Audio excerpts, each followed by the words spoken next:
కాకినాడ మాజీ ఎమ్మెల్యే ద్వారపూడి చంద్రశేఖర్ అక్రమ కట్టడాలపై కూటమి ప్రభుత్వం ఫోకస్ చేసింది. అనుమతులు లేకుండా అక్రమంగా కడుతున్న కట్టడాలను కూల్చివేయాలంటూ కాకినాడ ఎంపీ ఉదయ్ మున్సిపల్ సిబ్బందికి ఆదేశాలిచ్చారు.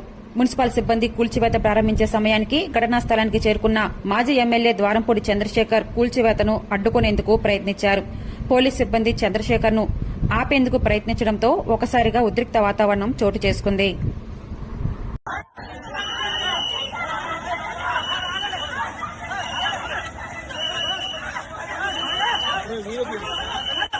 Vietnam.